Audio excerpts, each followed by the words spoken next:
In a dirty, decrepit apartment of little importance, an event equally lacking in significance was taking place. 5 youths, not one among them above 23 years of age, ingested a drug which the eldest had assured was perfectly safe. He was not malicious, just naive.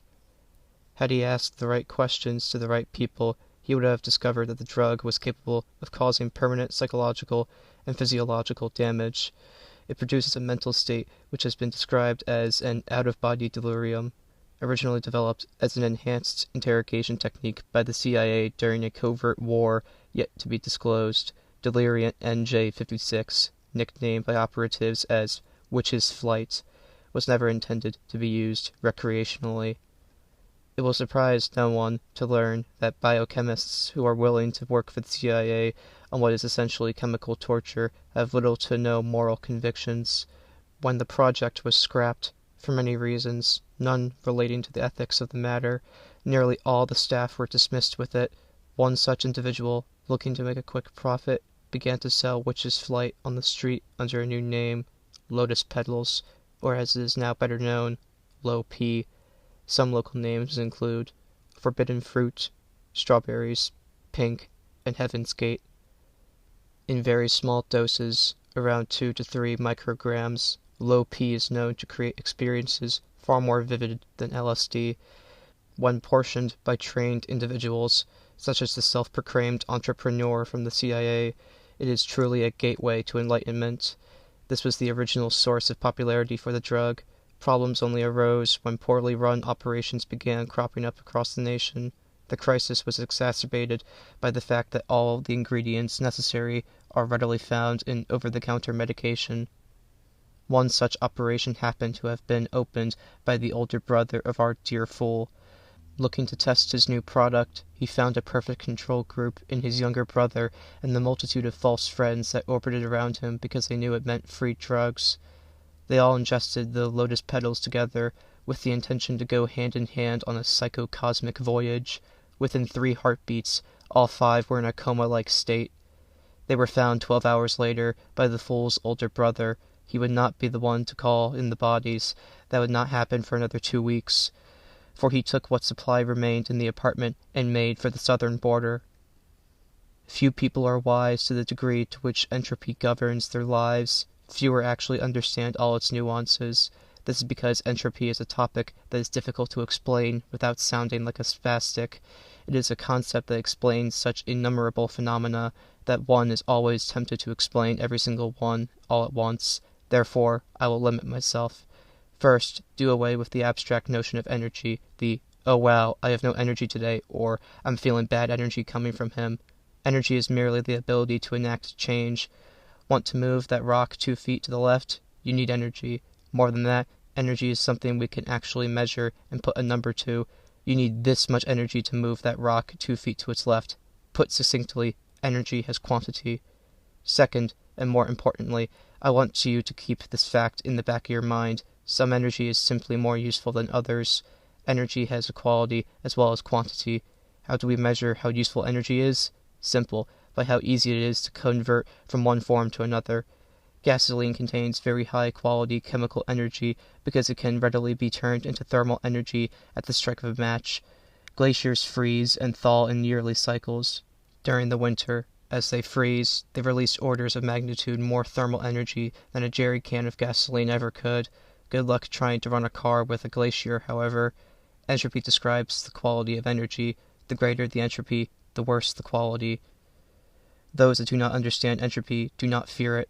Those that do dread the slow death it promises, for they know that energy is an ever-increasing value. Try unburning a tank of gas and see how far you get. The soul is the strangest of all phenomena. Its existence has been theorized by all intelligent life in the universe in all its iterations. Its detection, however, has evaded all but us. Therefore, do not think less of humanity. They simply do not know any better. Vicente led a bad life. He knew that. He'd known since the age of 13. Each night, he'd lie awake thinking about all the opportunities that had presented themselves for a better path. All wasted. He'd hurt people, physically, emotionally. Sometimes he took joy from it, but mostly it felt like a necessity. an unpleasant thing that needed doing, and done it was. Every man for himself after all. And if some idiot was inviting a stranger to a drug party, he'd only have himself to blame when the high came crashing down, and he found his wallet empty. He did not count on the group insisting on taking the drugs all at the same time. He thought he'd just get high this one time and rob them the next. Thus, he found himself with 4 others in a state which straddled the fine line between death and sleep. From there, he could see it all. All the inhibitions his mind had constrained itself with were done away. He saw the world line of his life. It all unfurled before him. He saw all the paths he'd taken, and all the paths he thought he could have taken, but now he knew he had no choice in the matter. With this clarity, he suddenly understood that his soul had been damned to hell from the start. The second law of thermodynamics is more so a result of probability and likelihood than a hard and fast rule. Grab a cup of coffee and pour some milk into it. Notice that for one singular instant there is a clear separation between the coffee and the milk, black and white. A moment later, and they are all mixed together in a deliciously dark brown drink. Although this new mixture appears to stand still, the molecules within are all bouncing, and moving, and dancing in random motion. It is not impossible for every molecule of coffee to randomly move to one side of the cup, and every molecule of milk to do the same on the opposite. Black and white once more. But is this at all likely? No. Unlikely does not even approximate the remoteness of this possibility. It is improbable to the degree of being impossible. Now, instead of milk molecules and coffee molecules, think of hot and cold particles. Put a hot cup of joe in a cold room. You see, the hot coffee particles are all bouncing and dancing really hard. When they crash into the cold air ones, they transfer some of that excitement into them. As the hot particles keep crashing into the cold ones, they begin to get all excited, too. Given enough time, the level of excitement between the coffee particles and the air particles will be equal. It is at this point that we can say that the temperature of the coffee has cooled down to that of the room. Is it possible for all the hot particles and all the cold particles to randomly crash and bounce off each other so that all the excitement concentrates inside the cup, resulting in the hot cup of coffee to not only remain hot, but in fact get hotter when placed in a cold room? Sure. But it would be more likely for the milk and coffee to separate by themselves in that same cup. Thus, regardless of having the option not to do so, the heat will inevitably flow from hot to cold. Always. This is also true of human souls. Evelyn's heart bled for every stray thing that stumbled her way. She could not help it. It was in her nature. As a teenager, she had volunteered at the food bank, the elderly home, the homeless shelter, and just about anywhere that would accept her help. Huddled masses crying for relief haunted her dreams. A question was ever present in her mind during these moments. Why must this be? Never finding an answer, she did what she could for them. Always. The world did not reciprocate the gesture. Kicked out at 18 by parents who saw her as nothing but a burden, she had hit the ground running. It was truly unfortunate that she stumbled. The meager savings she had stashed during her teenage years did not last 3 months. She had no job and no prospects. She was in free fall and had no one to catch her. She was homeless for 2 years. The winters were the worst. During these months, the shelters she had previously volunteered at were at the highest capacity. Often, they had no room for her. She spent many cold nights wondering where she had gone wrong. Life got better. A kind hand reached down and offered salvation. She got a job at the library. She got a roof over her head. She had a future once more. As she gained a measure of stability in her life, she again dedicated her energy to helping those she could. She returned to the more fortunate side of the soup kitchen counter. Now that her bare necessities were being met, that haunting question returned to her. Why must this be? She looked for answers. She sought religion and spirituality.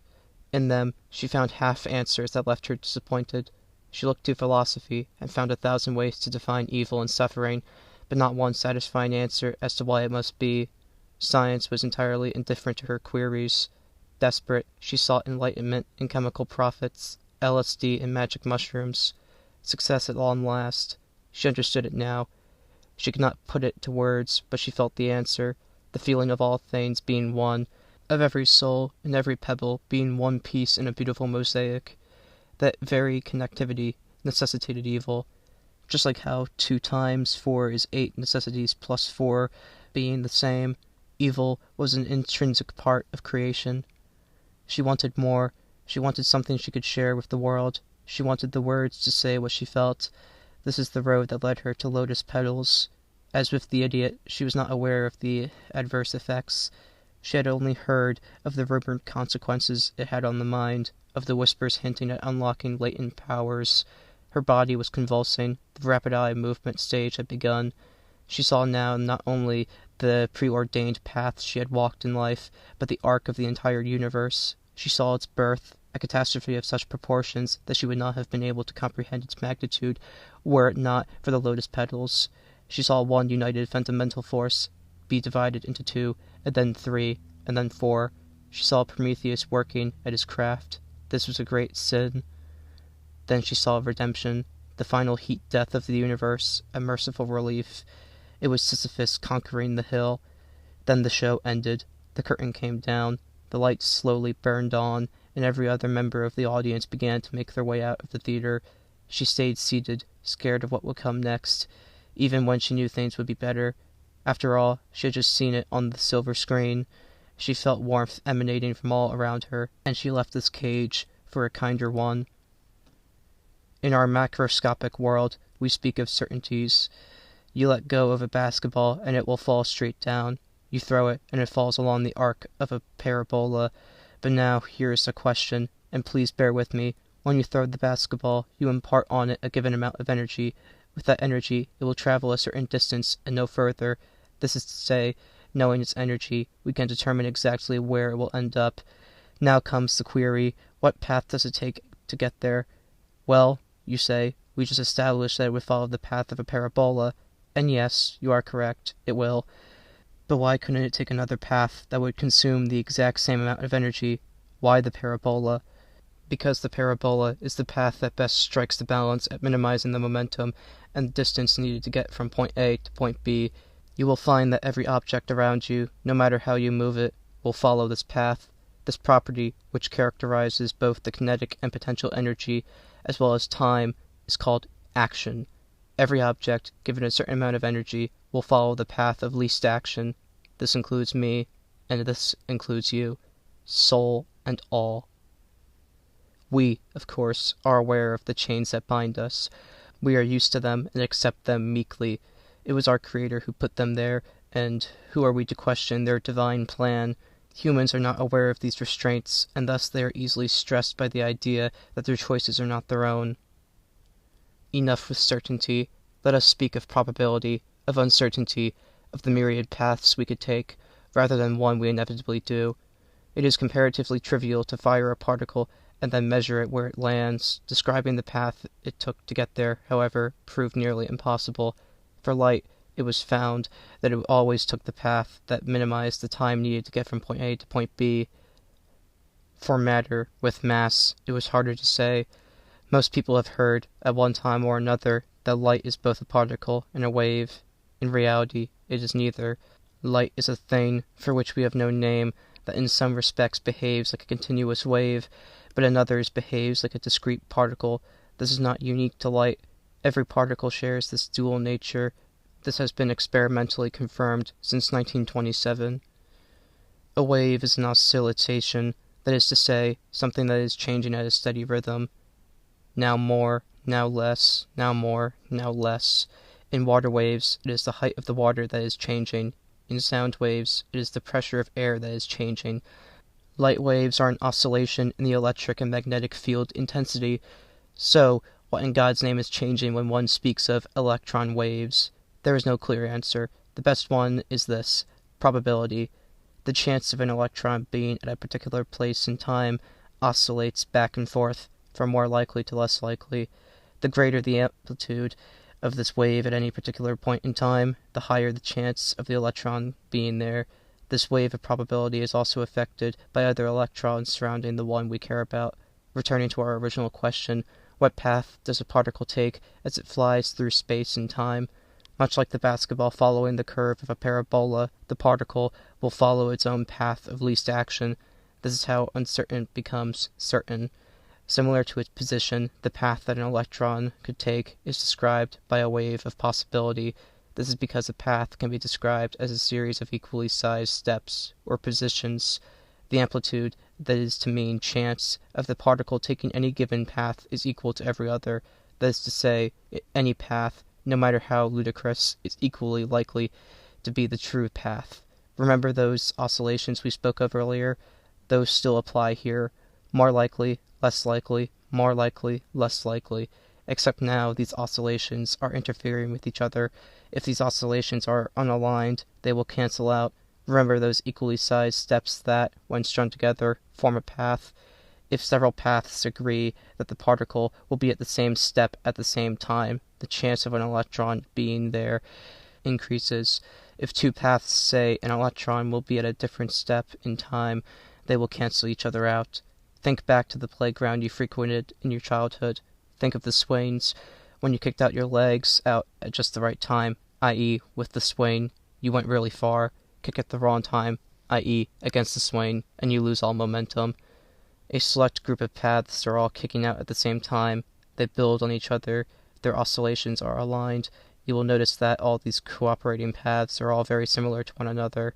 All other paths diverging from this group are all kicking at random times, and consequently they are actively fighting and cancelling each other out.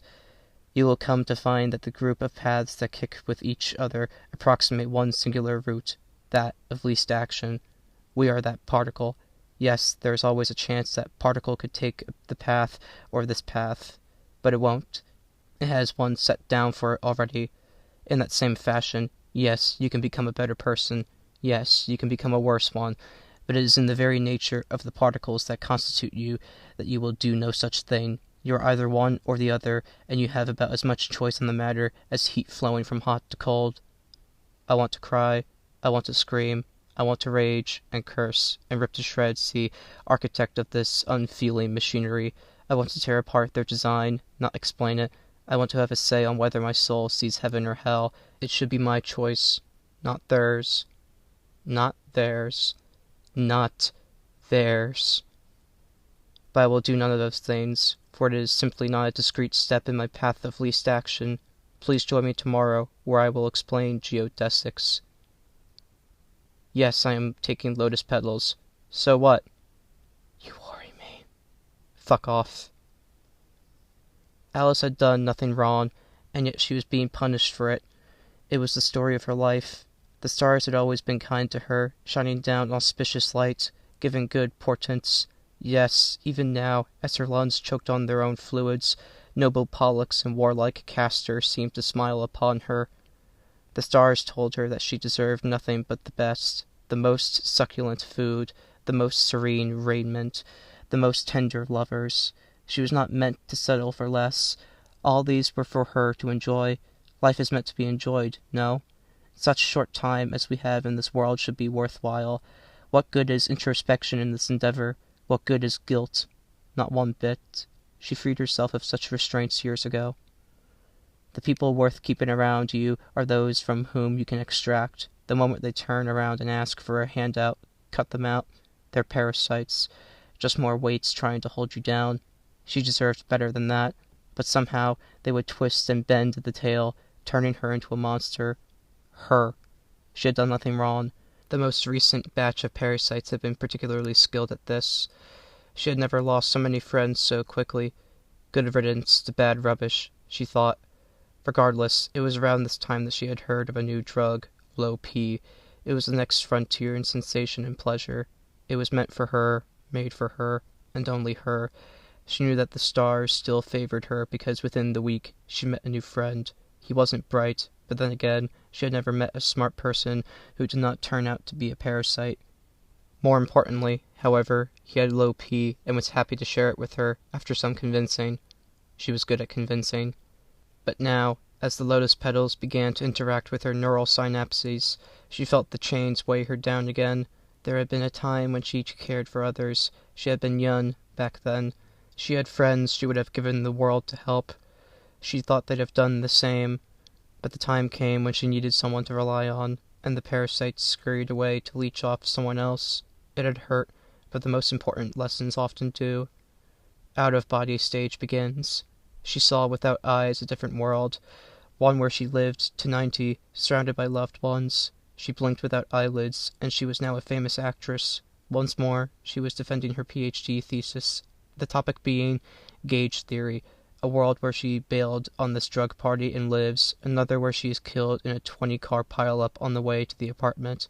More worlds, more lives, more paths, but they did not matter, for in the vast majority of possible worlds, she was no actress, she was no physicist. In the most possible realities, she was just a junkie who died in a dirty, decrepit apartment. In that sense, the game was rigged from the start. Delirium begins. She screams without a mouth. She begs and cries, and still she explored more unrealized worlds. She died long before her mind realized the fact, for it was voyaging the cosmos. As her soul descended into a realm of swirling black seas and of green-hued miasmas, she could not help but think about how unfair the world, the whole ordeal, was. The shortest path between 2 points is a straight line, obviously, but humor me. Let's grab our basketball one last time. I'll take a pen and draw 2 points on it. Now I'll hand you the pen and ask you to draw a straight line connecting them. Easy. You do it without any problems. But is it actually straight? It is, of course, but not in the way you think. If you were to cut this basketball open and lay out its skin flat, that straight line you just drew suddenly looks like an arc. If you were to put the basketball back to its spherical shape, the line would become straight again. The shortest distance between 2 points is called a geodesic. In flat space, a geodesic looks like a straight line, virile and true. Put on a sphere, such as our beloved pale blue dot, the geodesic is an arc. That is why flight paths look like that. When you walk outside, you may think you are traveling in a straight line, but in reality, you are tracing an arc on the surface of our spherical-ish planet. I tell you all of this because geodesics dominate your life to the same degree that entropy and paths of least action do. Gravity is not a force. That is a mistake amateurs make. Gravity is the curvature of space-time. All objects, you and me included, follow a geodesic path that bends and twists depending on its curvature. The more intense the curvature, the stronger we feel gravity. All things with mass or energy bend space-time towards themselves. That is why two objects in space seem to attract each other over time. By their mere existence, they are creating a geodesic path towards themselves. That is to say, a straight path through space and time leads from one object to another.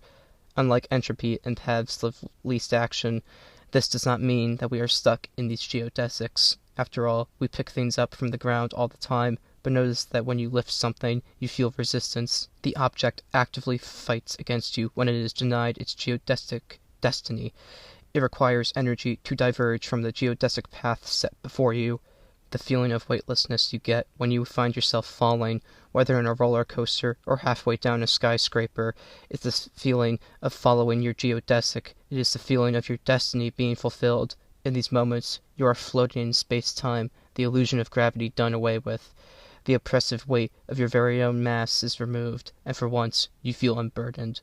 Notice how easy it is to do the bidding of fate? Just lie down. Why struggle? Follow the road that was decided for you, and accept the inevitable. Bill should have done better. He knew he could have. He thought he was going to be a fifth wheel, but once he got into the dirty, dingy, weed-reeked apartment, he realized that none of these people actually knew each other. They were all equally strangers to one another. There was a single point of commonality between them, the man who owned the place. Bill had met them in the library. He had been browsing the New Age science fiction when the man struck up a conversation. Bill could tell that he wasn't the sharpest crayon in the box, but he seemed friendly enough. Eventually, the man said he was hosting a get-together with some friends. He asked if Bill would like to attend. Bill wanted to say no. He wasn't good at talking with strangers, but he knew that he needed to put himself out there and make some friends. He acquiesced. The man then mentioned that he would be trying out some hallucinogenic substances or other. He didn't quite catch the name, but he thought it sounded something like dopey. Just like your books, man. Psychocosmic explorations, you know. Bill had never tried drugs like that before, but Moorcock and Huxley and Dick had. They turned out okay, more or less. Perhaps if he experienced the same things they had, he would understand their novels on a deeper level. What am I thinking? I am being naive, Bill thought. This was a stranger, and Bill wasn't sure what drug he could be ingesting. He wanted to say no, but some strange force was pushing him towards this party. Why am I so wired up all the time? I need to relax, go with the flow for once, he thought. Why am I fighting this so hard? Doesn't every friend start out as a stranger? Oh, what the hell. What's the worst thing that could happen? Sure, I'm down. Vicente was a gruff asshole. He smelled of diesel, and his hands were calloused. Bill couldn't help but notice his shifty eyes. Something was up with him. Alice was beautiful and easy to talk to. She used lavender perfume and had sprinkled glitter all about herself. The glitter left a trail wherever she walked. She did not seem to care. Evelyn was a walking stereotype. She seemed like a hippie plucked straight from 1969. She was kind, however, and had an earthly scent about her. Although everyone seemed highly experienced with hallucinogenics, only Evelyn was willing to give him advice. Bill liked her best. They all sat around in a circle on beanbag chairs and held up a group meditation. This was to put their minds at ease before they set out on their journey. They ingested the pink capsules and almost instantaneously fell under its spell. His vision narrowed to a tunnel and then disappeared entirely. His mind was firing so many neurons all at the same time, he felt his head grow increasingly hot. It hurt. It hurt a lot. But it only lasted for a moment. After that, he found himself outside of his body. His mind was severed from its corporeal anchor and now felt free, but it was only free in the same sense that a ship lost at sea is free. This is the true effect of dopey. It is a blessing and a curse. Those who taste of this fruit become privy to the chains of reality, and in some ways they feel free of them. But to return to the physical shell after tasting such forbidden knowledge is torture. One's mind comes apart at the seams, as once the chains are revealed, they are impossible to forget. Lost in space, Bill retreated and sought again the comfort of materiality. This was denied. The shell had held the collection of information which constituted Bill in the material world, was dead. In less than 1 unit of Planck time, another, more fundamental layer of himself was ripped from his mind. This layer, which one may call the soul, is to the mind what a line is to a square. It is the same manner the mind is to the body what a square is to a cube. The most fundamental brain of the ego, which in this world called itself Bill, ascended into a realm of tranquility, but this new world of calm oceans and yellow hues was not any less bound by chains than the ones Bill had just escaped, only now they were wrought not of black iron, but noble gold. I am breaking down. I have seen things that were not meant to be known. I can see the strings that direct me. I understand them, and I hate them. Life's a stage, and the script has already been written. No room for ad libitum, for the whole affair has been very carefully orchestrated by a crimson finger. Entropy, paths of least action, and geodesics are all faces of one phenomenon, fate. Each one plays a specific role, and the superposition of their effects result in the world you see around you. Entropy tells us which way time flows, inexorably forward. The world is bound by entropy to grow more disordered as time goes on, and thus to go forward in time is the same as to increase disorder. Entropy is the chain that binds us to time. Geodesics govern the stage upon which we perform. They represent the space and time we inhabit. It ties us firmly to the fabric of reality, whereupon the laws of physics play out. They are the chains that bind us to space. Paths of least action account for what we can do and how we can do it. It is important that it covers both, for if there was a crack in either link, the entire chain would come apart. It surgically minimizes uncertainty and thus room for the unexpected, but it is not entirely removed. As I have said before, it is not that it is impossible to change our fate. It is just incredibly unlikely, so unlikely it is indiscernible from being impossible. All of them together ensure that we remain bound to our fates. Our death has an hour and place appointed long before our birth. Our mind, our personality, our emotions, dictated at the moment of creation. Our soul has a seat, either in heaven or in hell, promised to it since before the sun was born from cosmic dust. We have no voice on the matter. All that rage, or hopelessness, or confusion, or maybe just boredom you feel this very moment was hand-picked for you by an algorithm set in motion by demon hands. Not a damn thing we can do about it. Tonight I am going to down 15 newly bought capsules of low P. I am sick of this shit. All this overthinking, all this humming and hawing. All this woe is me bullshit. I have had enough with microdosing, these small glimpses at reality. I have seen the architect of this infernal machine. I see them every time I close my eyes. A blind, idiot god whose throne is made of stardust, an emperor whose garments are woven of yellow and crimson, a beastly visage mocking my attempts at understanding, a lion-headed serpent at whose feet souls tremble and worship, whether in heaven or in hell. I need more. I will face them and demand an answer to the question which plagues my very existence. How does one break the chain? If I am lucky, I will return with an answer. I fear this will not be the case, however, for they will be prepared for my coming. After all, it was their hand which set me down this path. God help us. Another overdose? Yeah, this one's the 20th this week. Not bad. At this rate, we'll have 5 less than last month. He was sorry. He was so sorry. He messed up often and hard, but never to this degree. They were all dead, all but him.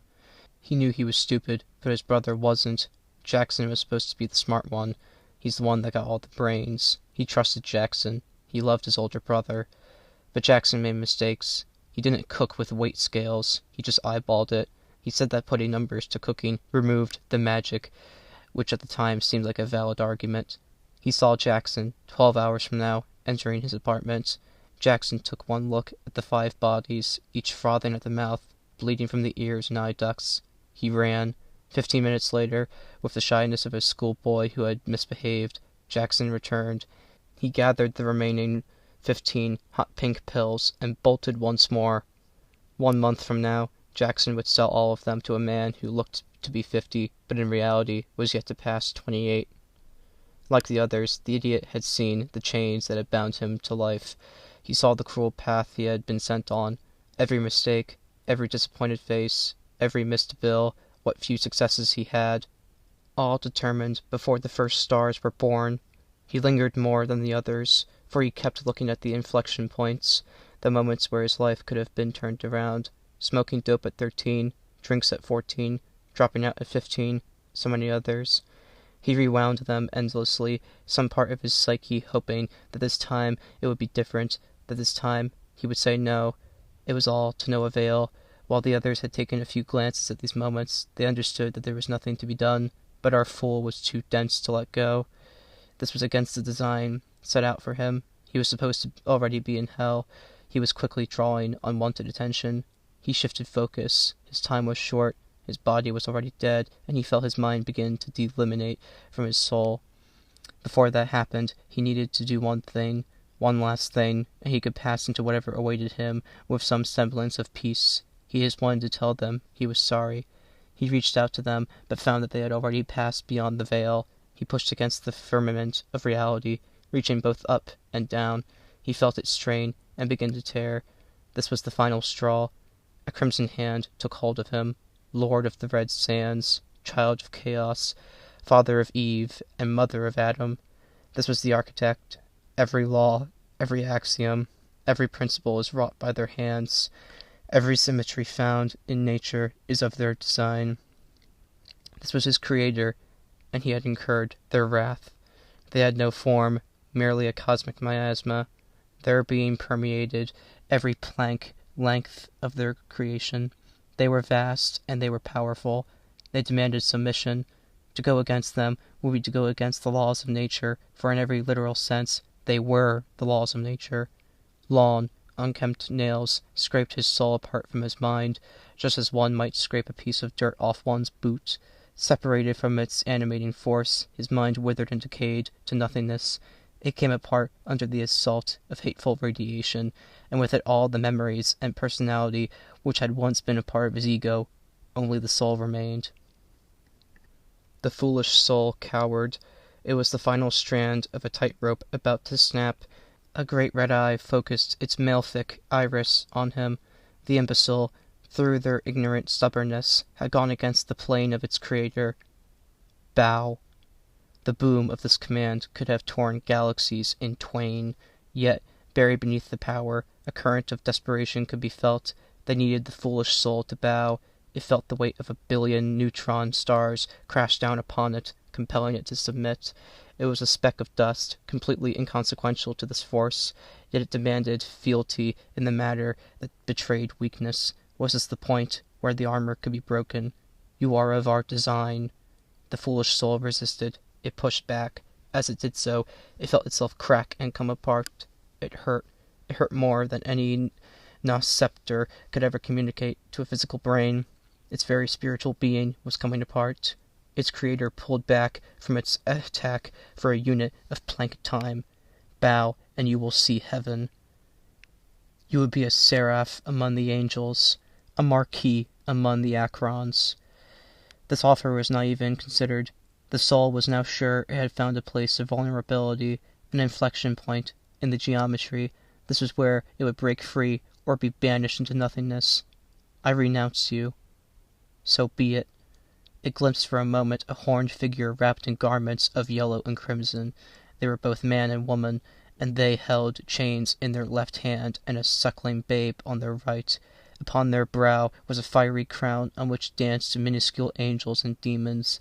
Then the figure was gone, and all the souls could comprehend was an immense and inescapable pressure. They pushed harder than they had ever before. The soul was cracked open like a walnut in an instant. There was no contest.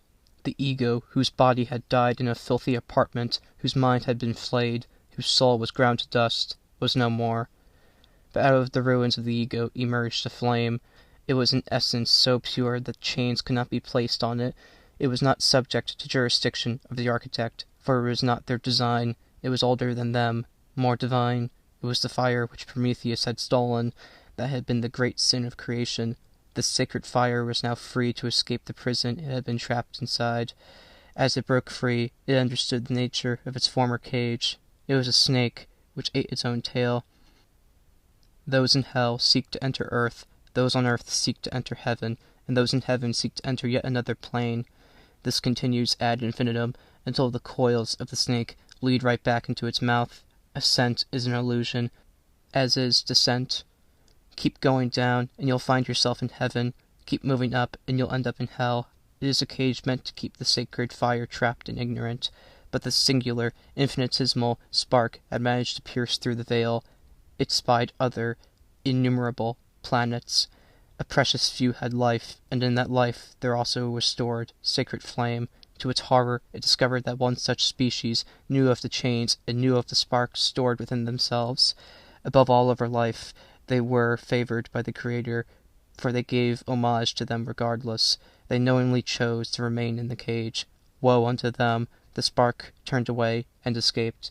The great deceiver called after the hallowed flame with great fury, "Do not leave us!" But these were impotent words of anger. The divine spark, which had been kept safe inside the shell of the soul, escaped reality. It joined once more the singularity from which it had spawned, and where it had been stolen from. It was a place where nature had no laws, where casualty did not exist. Locality meant nothing. It was a land that could not be described by mathematical models. Energy was not quantized, nor was any other property. The fact that the cage had discrete units, such as these, should have betrayed the illusion. The land to which the spark returned was continuous all the way down. It was a paradise without principles, laws, or axioms, and therefore no chains. All 5 youths died right there, right then, and nothing of importance came of the matter.